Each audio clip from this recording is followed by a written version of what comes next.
If you're curious to hear a little music from our guest Carla Lucero, who we spoke to in our most recent episode, check out E4TT's annual concert of music by women and non-binary composers, Midnight Serenades, on January 25th.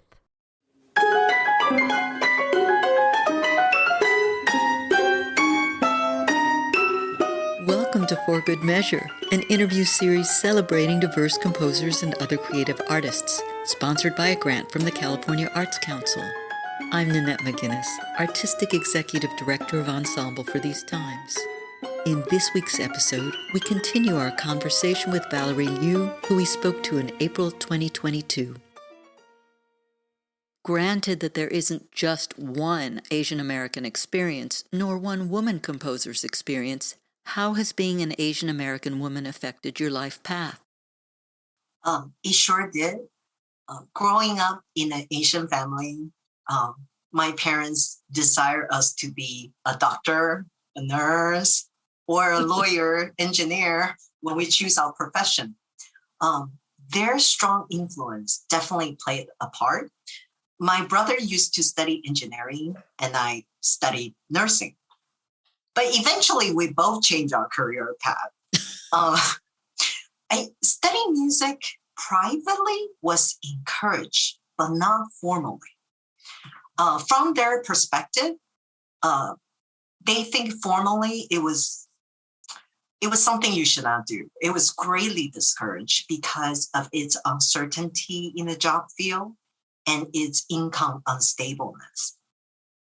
So it's actually kind of funny because when I started studying music formally, I was doing it secretly while still working as a nurse. I didn't want to start a war at home, and I wasn't ready to tell them because I know very soon I need to quit nursing completely so that I can focus 100% on my music study. I also know sometimes you can tell others prematurely about your plan because they can stop it and tell you you can't do it. So when I finally told them, it wasn't a pleasant time, but at that time, I was mentally prepared to stand by my decision. I already got accepted to an excellent grad school. I was about to quit nursing. I was certain this is something I want to do. So to me, being an Asian American woman, you're expected to listen to your parents or relatives that are older than you. It does feel like that whenever I want to make major changes, it takes so much convincing to get their approval. And it's crazy that I've seen their approval so desperately. It took me a while to realize that it is okay not to get their approval. What's that saying that like they're older, they have more life experiences, they are wiser. But I think that sometimes our experiences can offer, it can offer great insights, but it can also limit us. Where if we have negative experiences in the past, it can instill fear in us so strongly that we would just dream of something but won't proceed to make it a reality. Not to discredit those who have more experiences, but I think that what you're destined to do is more important than your past experiences. In my opinion, your purpose outweighs everything. The danger is to settle the next best thing, but not the best thing in life. You had a decade-long, thriving career as a nurse, but the siren call of music proved to be too strong. It must have taken immense courage, as well as being a wondrous combination of exciting and humbling, to retrain in a new field after being a successful professional. Can you talk about what that was like? Okay.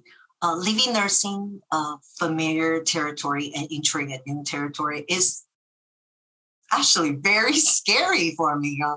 It's a bit uncomfortable at times, pursuing something new and something so different. Um, it is very exciting, however. When I decided to change my career, I did feel a strong calling into the music field. At the same time, something else happened in my personal life, sort of gave a further push. My dad just passed away. It was a dark time for me. I didn't have a good relationship with my father. I was hoping to improve the situation sometime in my lifetime, but it was too late. He passed away before I had a chance to do that. I wish I have done more, put more effort, and sooner than late. My father had a tough life, but he loved his job. He was a writer, a journalist. He lights up every time he talks about his work. I want to be like that, doing something you love. Music is what I love. And I think my father is guiding me somehow as a mentor, looking and remembering the way he immersed so deeply in his work, gave me the courage to head towards a new direction. Thank you for listening to For Good Measure, and a special thank you to our guest, Valerie Liu, for joining us today. If you enjoyed this episode, please subscribe to our podcast by clicking on the subscribe button, and support us by sharing it with your friends, posting about it on social media, and leaving us a rating and a review. To learn more about E4TT, our concert season online and in the Bay Area, or to make a tax-deductible donation, please visit us at www.e4tt.org. This podcast is made possible in part by a grant from the California Arts Council and generous donors like you. For Good Measure is produced by Nanette McGuinness and Ensemble for These Times and designed by Brennan Stokes, with special thanks to audio engineer extraordinaire Stephanie Neumann. Remember to keep supporting equity in the arts and tune in next week for Good Measure.